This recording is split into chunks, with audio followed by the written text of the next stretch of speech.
شو هي أحلى لحظة في الحياة؟ سيبوكم من التخرج والإنجاز ولقاء العاشق بالمعشوق وشغل حبك حبيني هذا، لا لا لا لا. أحلى لحظة في الحياة هي هاي. أحلى من القمر، أقسم بالله العظيم أحلى من القمر.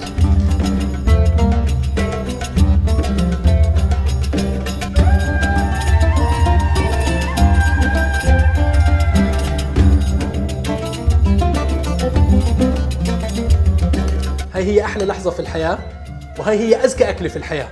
أنا باسل الحاج، واليوم رح نسوي مع بعض الكنافة بالجبنة.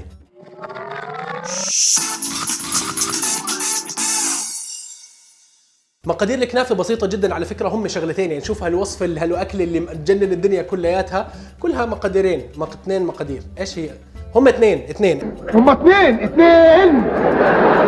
بنقلب الدماغ. العجينة والجبنة. رح نحكي على الجبنة بعد شوي. الحين العجينة أنا هون اللي عندي. العجينة الواحد ممكن يشتري عجينة الباكيتات، عجينة المخابز، أماكن اللي بتبيع الكنافة نفسها الواحد ممكن يشتري من عندهم العجينة. للعجينة محتاج زبدة، سمنة وسكر. خلينا أول شيء ندوب الزبدة على النار. الصينية اللي بنحتاجها هي صينية ألمنيوم. هسه بالأصل المفروض صينية نحاس، لكن مع ناس صينية نحاس ايش نسوي؟ نستسلم؟ ما ناكلش كنافة؟ ما نعملش كنافة في البيت؟ أكيد لا. فصينية الألمنيوم هاي بتأدي الغرض.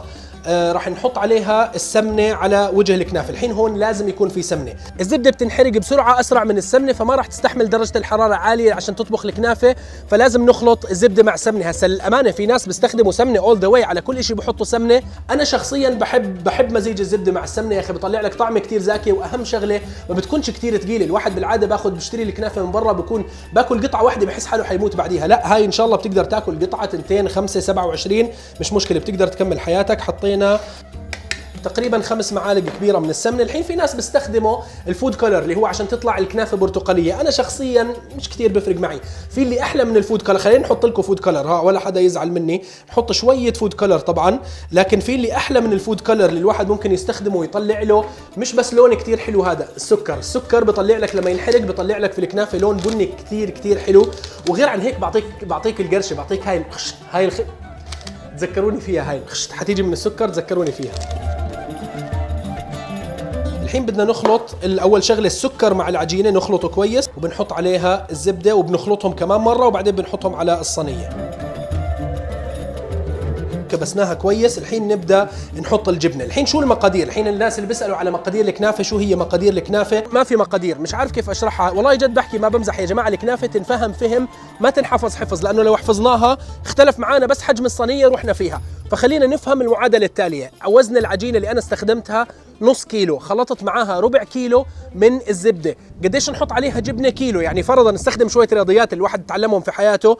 لو فرضنا وزن العجينة هو اكس، كمية الزبدة أو السمنة اللي نخلطها فيها نص إكس، كمية العجينة اللي بدها تيجي عليها 2 إكس. معلش خليني شوي يعني دارس هندسة أنا 5 سنين وأنا بضيع فلوس أبوي وأنا قاعد بدرس هندسة. خليني أورجيني تعلمت إشي. الحين شو هي جبنة الكنافة؟ طبعا الكنافة الناجحة هي الجبنة الناجحة. جبنة الكنافة اللي زاكي عن جد هي جبنة العكاوي. جبنة العكاوي بتيجي نوعين، نوع جبنة بلدي هاي اللي فيها الطعم الزاكي، هاي من أزكى الأجبان في العالم كلياتها. وفي جبنة العكاوي تشيكي، هاي اللي فيها الطراوة، اللي فيها المطة، اللي فيها الذوبان. أغلب الأماكن اللي بتعمل الكنافة بتستخدم بس العكاوي تشيكي. انا شخصيا مش متنازل عن الطعمه عشان بس المطه، بهمني الشغلتين يكونوا موجودين مع بعض. فرح نخلط 50-50 كميات متساويه من العكاوي تشيكي مع العكاوي البلدي، رح تطلع معنا جبنه خرافيه خرافيه خرافيه. طبعا هاي الجبنه بتكون مكعبات كبيره، بنقطعها لمكعبات صغيره، بننقعها في مي تكون بارده ما تكون سخنه، بنغير عليها المي كل فتره والتانيه، تقريبا من 12 ل 20 ساعه بتكون الملح كلها منه طلع.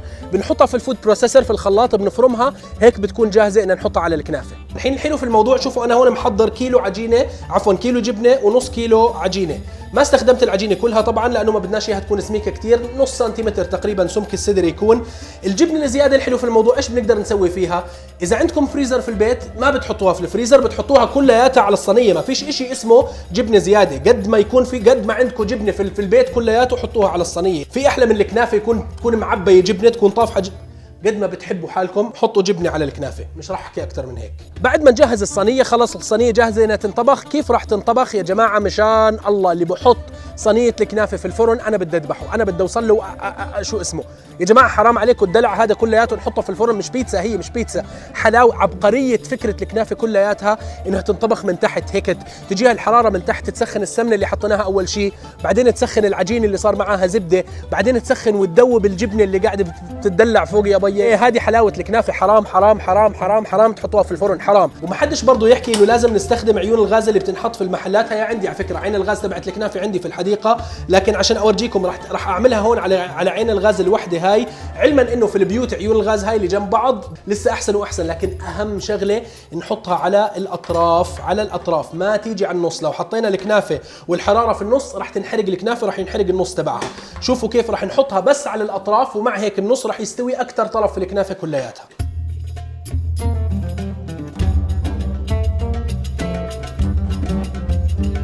بتضل نقلب في الصينيه زي هيك على النار لحد ما تستوي. الحين كيف نعرف انها استوت؟ 3 اشياء.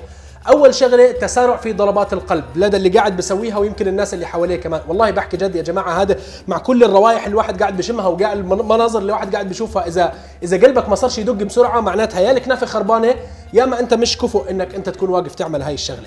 ثاني شغله والاساس عن جد اللي هو انه الكنافه بتكش، يعني بتصغر شوي، بتفلت من الصينيه، بصير الواحد لما يحركها بشوفها قاعده بتتحرك شوي منه في الصينيه. ثالث شغله الواحد بجيب هذا المقص تبع الكنافه وبضربها ضربه سريعه. سامعين خشت؟ هاي خشت يعني الجهه استوت. اي مكان ما فيش خشت نحطه على النار شوي زياده لحد ما يصير خشت. خشت معناتها انه الكنافه جاهزه. انا هون عندي كلياته قاعد بيطلع لي خشت الحمد لله، فمعناتها الكنافه الحين صارت جاهزه. نقلبها؟ لا، ارجوك طفي النار اول شيء. لحظه، ارجوكم ارجوكم ارجوكم اسمعوا مني هاي الشغله وسيبوكم من اي شيء ثاني حكيته انا في حياتي. الكنافه هاي حرام تنقلب على طول، غطوها، خلوها هيك مسكره 5 دقائق 10 دقائق، خلوها تاخذ فرصتها، خلوها ترتاح شوي عشان الحراره كلها تضلها جوا، الجبنه تذوب ذوبان مش طبيعي، احسن مما نقلبها ونقعد نطبخها على ما بدنا الجبنه تنطبخ باي طريقه، بدنا اياها فقط تذوب من الذوبان، تاخذ كل الطعمه والنكهه اللي موجوده جوا الصينيه اللي حطيناها. هاي ال5 10 دقائق بعرف صعبه وطويله، ممكن تسووا فيها اي شيء مفيد في الحياه، ممكن تروحوا تمشطوا شعركم، تحطوا اواعي في الغسيل، اي شيء اي شيء، بس ما تقربوش على الصينيه هاي لو سمحتوا. الحين اجى وقت احلى لحظه في الحياه.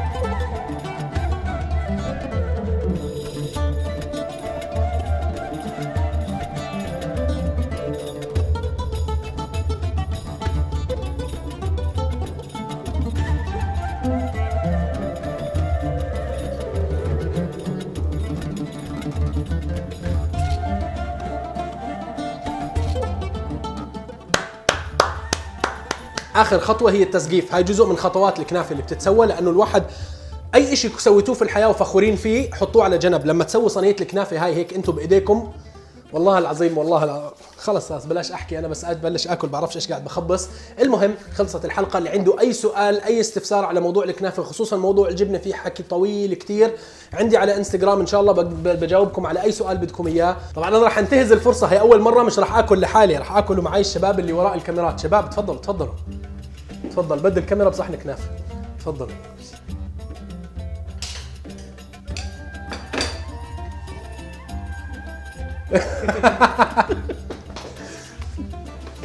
بس لا حبيبي انا رايك بصراحه؟ والله جميله بصراحه.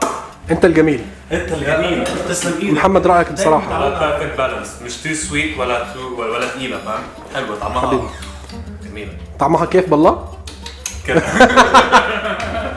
وبس هاي هي طريقة الكنافة. شاركوها مع حبايبكم، مع الناس اللي بدكم اياهم يعملوا لكم كنافة. لا ليش يعملوا لكم كنافة؟ هيكم بتعرفوا كيف تسووها، لسه بدكم تستنوا حدا يعمل لكم كنافة؟ اعملوها انتم لحالكم يا اخي. المهم خلصت الحلقة، نشوفكم في رمضان. طبعا موسم رمضان راح يكون كلياته من تركيا، حلقة جديدة كل 3 ايام. نشوفكم على خير وكل عام وانتم بخير وتصبحوا على خير. لا رمضان كريم، رمضان كريم وكل عام وانتم بخير. سلام.